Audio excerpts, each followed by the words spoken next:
Welcome to videos by Jeff Sibelius and LandonAirPhotos.com. In this tutorial, I'm going to show you how to synchronize your images with music in PowerDirector. Unlike other tutorials on this subject, I'm also going to delve into some basic music theory to give you the insight on how to synchronize music and images for maximum impact. Learn what I teach in this episode, and you will transform your video productions into something truly powerful.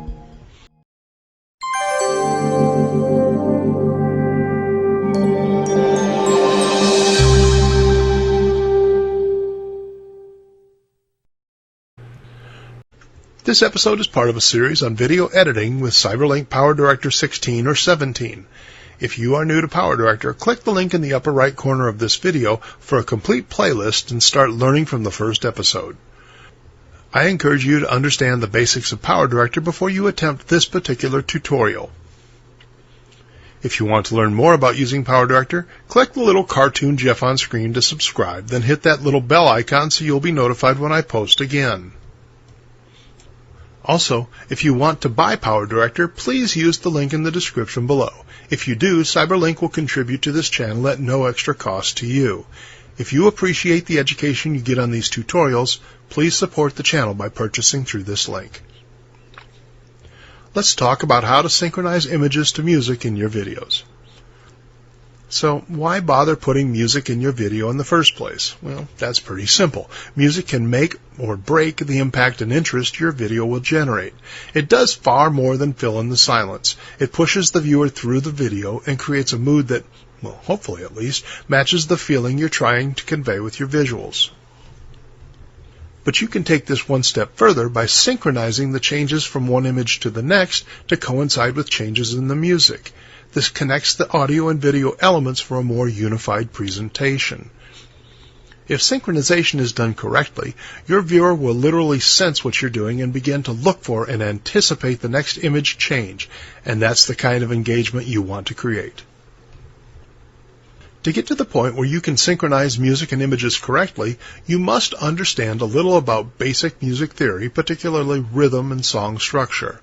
Now, believe it or not, before I was a drone pilot, a videographer, a photographer, a writer, a web designer, before all of that, I majored in music in college and toured as a musician in the United States Air Force Band. With that background, in this tutorial I plan to educate you on some important musical elements that influence synchronization, as well as walk you through the editing process in PowerDirector. Okay, stick with me on this music theory stuff. If you do, you'll understand how to synchronize images with audio far better than any other tutorial on YouTube will teach you. So let's talk some music. The basic structural block of music is called a measure. A measure will contain a specific number of counts, or beats. The number of beats per measure is displayed with something called the time signature. Here are several time signatures. They basically look like fractions without the divide by line. For our discussion, we're going to ignore the bottom number of each signature and focus on the top number. So what do these time signatures mean? If the top number of your time signature is 4, that means the measure has 4 counts. 4/4 is the most common time signature and is often referred to as common time. If the time signature is 3/4, it has 3 counts. You've heard 3/4 time music. Waltzes are written in 3/4, as is the theme song from Game of Thrones. 1, 2, 3, 1, 2, 3, 1, 2, 3. 6/8 time would be 6 counts, which typically has a similar feel to 3/4 time. 1, 2, 3, 4, 5, 6. There are songs written in 5/4 time. Remember the old jazz song Take 5? That was written in 5/4 time. Very hard to dance to unless one of your legs is shorter than the other. The theme song from the old TV show Mission Impossible changed its time signature every other measure or two, from 3 counts to 2 counts per measure back and forth like this. Dun, dun, dun, dun, dun, dun, dun, dun, 1, 2, 3, 1, 2, 3, 1, 2, 1, 2, 1, 2, 3, 1, 2, 3, 1, 2, 1, 2. Sorry for the singing. The point is, songs use many different time signatures, but in every case, each measure is comprised of one set of counts as defined by the time signature. So, if you're listening to something in common time, or 4/4 time, which beat do you think is the most important? The most important count in a measure is the first beat, also called the downbeat. You understand this naturally. You even emphasize it when you count along with the song. for a waltz. 1, 2, 3, 1, 2, 3, 1. Same thing with common time. 1, 2, 3, 4. 1, 2, 3, 4. The downbeat naturally gets emphasis. When you string a series of measures together, it becomes a phrase. Think about your average country song or pop music song. It will start with an introduction, then it will have a verse. Then they'll probably do another verse. Then they go into a chorus. The rest of the song is just more verses and choruses. Sometimes a third section, called a C section, will be thrown in. No, a C section does not refer to childbirth. It refers to song structuring, where the verse is A, the chorus is B, and then an alternate section is the C section. Anyway, each verse, chorus, or C section can generally be referred to as a phrase. A phrase is a series of measures that is musically combined into a single piece within a song. When you move from verse to chorus, the melody changes. The chord progression changes. The chorus is a new phrase from the verse. When you change from one phrase to the next, you feel the music change. For whatever reason, in 4/4 time, it seems like phrases are typically comprised of 4 or 8 measures. That's a general observation, not a hard-written rule, but very, very commonly true. So, measures are building blocks for phrases. Phrases put together build songs. And if the downbeat of a measure is important, the downbeat of each phrase is really important. So, when you synchronize your images to fit the music, you want to make sure that at the very least, you change images on the downbeat of each phrase, and depending on how fast the song is, on most if not all of the downbeats for each measure. When you do that, your images change with the music, and that synchronization will make your production shine. Sorry for taking you through Music Theory 101. It's really boring stuff. Can you believe I sat through 2 years of that crap in college? It's boring, but now you understand it, and now I can show you exactly where in the song that you need to make sure your images change, and even where to put your best images. Here's a new project with a bunch of pictures and videos in it. I've also selected a song. I picked a song that is in common time, 4/4, with a strong beat to make it easy to work with. If you're not musically inclined, I encourage you to pick a song with a strong drum beat to help you identify the counts in the music more easily, especially the downbeats. Also, please make sure you use music that is legal and free to use on YouTube. YouTube has an entire audio library of songs that you can use legally in your videos. Later, I'll do an episode on more good sources for legal music, and when I do, I'll have it linked in the upper corner of this screen right now. For now at least, look in the YouTube audio library as a safe source for your music files. So here's our project. I'm going to pull in the music on the timeline first. Let's find the beats in the music. Right-click on the audio file on the timeline, then use Automatic Beat Detection. This opens the Automatic Beat Detection screen. Across the top we have the waveform, which presents a graphical depiction of the music. Beneath that are your standard player control buttons. Below the buttons are 2 sections. To the left is the option to have the program identify the beats automatically. Just click Detect and away it goes. Yeah, that's a great concept, but it doesn't work at all. Try it out if you'd like, but I've found it to be worthless. Instead, we're going to use the section to the right for manual detection. What we're going to do is play the song, and every time we hear a downbeat, we're going to click the Add button. Each click will add a marker at that exact moment onto the timeline. Even better, instead of clicking the button, we can simply hit the letter A on the keyboard to add the marker. I find this to be more accurate than mouse clicking the button, but you can do it either way. Let's listen to the song for a minute so we know what we're trying to find.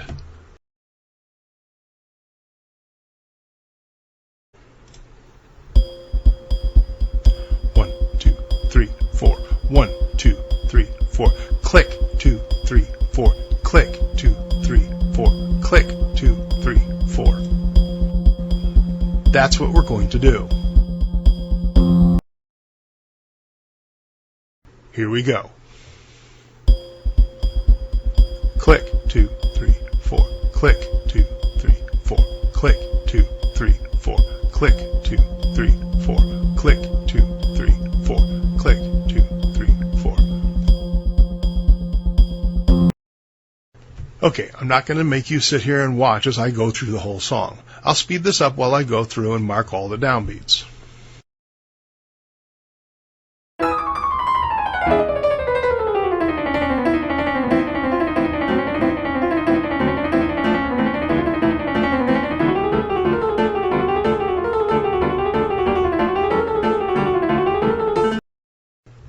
all finished. You can see there are markers that extend from the start to the finish of the song. Each marker shows you where a downbeat takes place. Let's hit apply and save all our markers. We're back to the edit screen and you can see all the markers above the timeline. Now it's time to start dropping in the pictures, and with the markers it's easy to know exactly where to place them. I'll drag the first shot down and drop it onto the timeline. The first image I'll drop is an introductory picture that I created. I'll drop it right at the beginning. I'm going to drag in the right side to make it shorter back to the third downbeat, so that means that it will last for 2 full measures, or 2 downbeats. My personal preference is to let the music start for a moment or two before the image first appears. To do that, I grab the left edge of the image and drag it to the right. Now the image won't start until the music has played for a moment. Again, that's just personal preference. Now, just to be cool, I'll go to the Transitions room and select Fade and drag that down to the start of my first image. Now, as the music starts up, the introductory image will fade in from black. Now I'll grab the second image and drag it down. This is actually the second part of the introduction. I'll drop it at the end of the first image and stretch it out for a length of 2 measures, or 2 downbeats as well.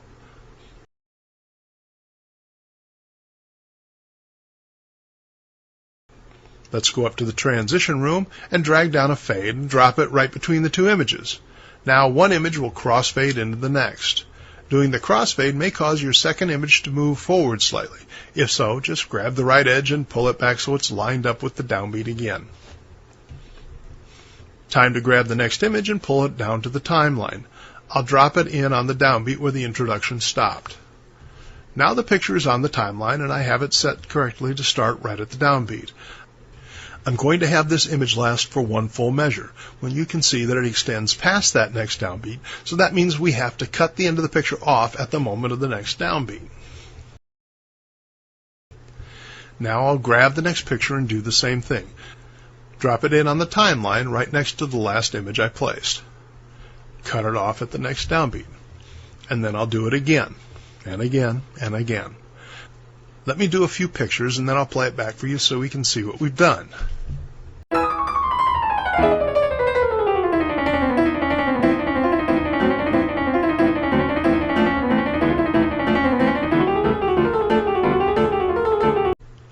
Let's watch.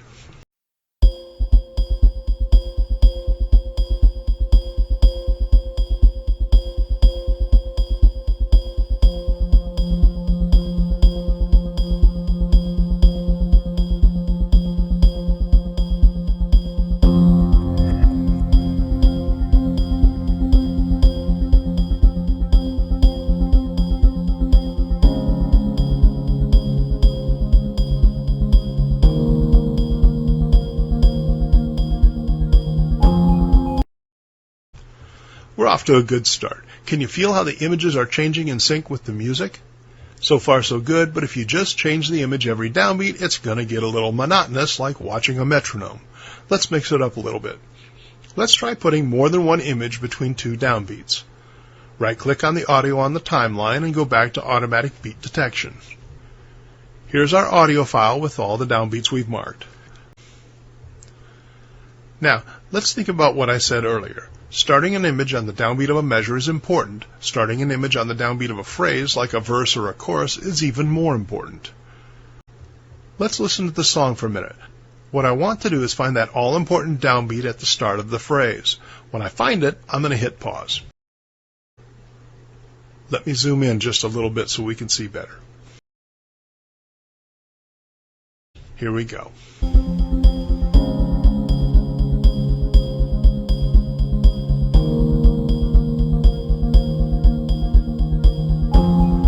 There, could you feel the start of the new phrase?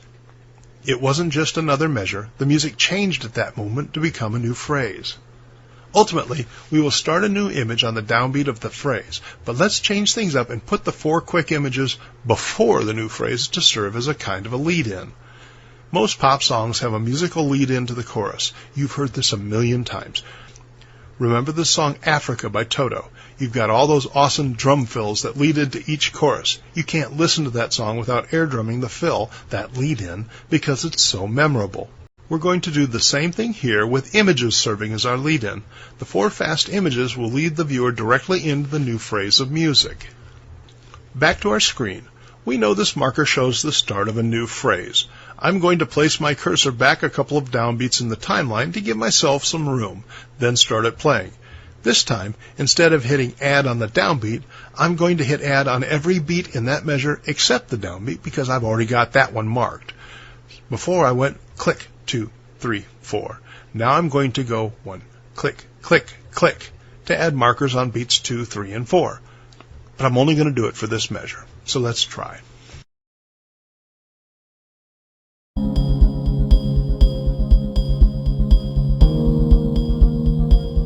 Click, click, click. Just like that. Now I hit apply and we see on the timeline that we have markers on each count of the measure leading into the new phrase.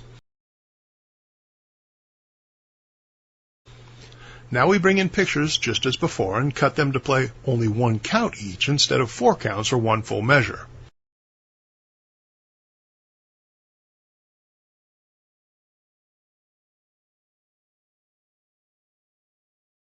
This will look really slick, but before I play this back, I want to add a little bit more. I have a video clip in my library and it's longer than 1 measure of the music. I'll drag it down and drop it on the timeline right after the 4 quick images we placed. Remember, this is video, not a still image. I can let it run longer without it becoming boring.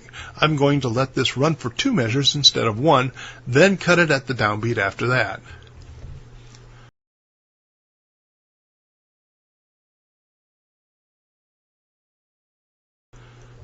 Okay, now I've cut the video clip off. It's still synchronized with the music, but we've given some variety to the length of images to spice things up. Remember, the image on the downbeat of the phrase is really important. So that means I want the best images at the start of each phrase, or in this case, a longer image clip. Then I followed up with a couple more measure-long clips to get back into the rhythm. Now I'm going to pause this for a moment so I can add a few more images after the video clip, clean things up a little bit, just give it a quick look over, and then I'm going to play it back at full screen for you so you can see how it looks when it's all done.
Pretty slick. And that's how you sync up the images with the music. PowerDirector makes it easy by letting you place the markers on the beats. From there, it's just a matter of dropping in the shots and cutting them to size. Let me make a few points to close this out. One thing you do not want to do is start a clip before the start of a new phrase and let it run over the start of the phrase. That would totally lose the effect of the phrase. Make sure to change on the start of a phrase if you can. Make the downbeat on your phrases the best images, the contrasting images, the break in the rhythmic pattern like we did here. That way the music and images enhance your video's big moments. Change things around. Remember that we led into the phrase with 4 fast shots, then started the phrase with the long video. You could swap it around and do the video clip leading into the downbeat of the phrase, and then start the phrase with 4 quick images for contrast. That might be cool. You can make clips 2 counts rather than 1 or 4. That would be good to mix up the scenes.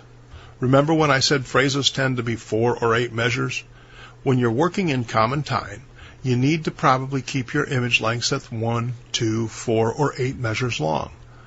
Unless there is a compelling need, or the music is structured differently, or the music is not structured traditionally, I'd avoid 3, 5, or 7 measure-long images. As I said at the beginning, typically these phrases run 4 or 8 measures, and those strange, odd numbers don't seem to fit that well into an 8-measure scheme.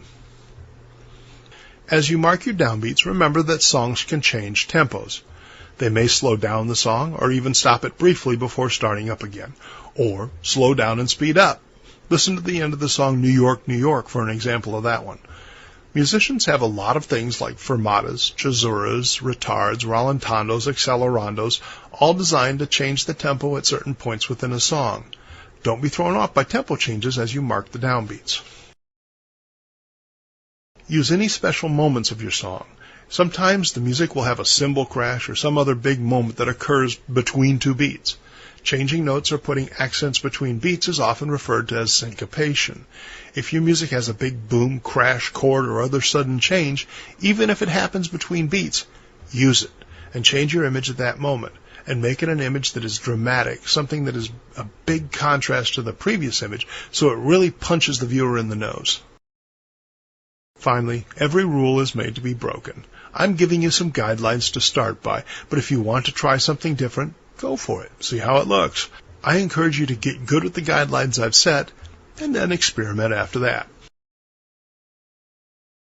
Oh, wow, this has been a long episode, and if you've made it all this way, congratulations. I've covered a lot of ground, including some musical discussion I haven't seen in any other tutorial of this type. Hopefully now you really understand how songs are constructed, so you can pick the right moments in your music to emphasize with image changes, and you have the knowledge of how to make those image changes precisely in PowerDirector. We aren't done with this project yet. I'm going to take this project and make it even better. We're going to add motion and transitions to the still images, all kinds of cool things, while keeping them synchronized to the music, and mix things up with image lengths to create an even more powerful presentation. Remember, sharing is caring. If you would share this video on social media, I would really appreciate your help. On screen you'll find a link to the complete playlist of PowerDirector video editing tutorials, so please check them out. If you want more topics to be covered, let me know in the comments below. Before you go, be sure to hit the like button and also subscribe to this channel so you know when more videos are released. Thanks for watching.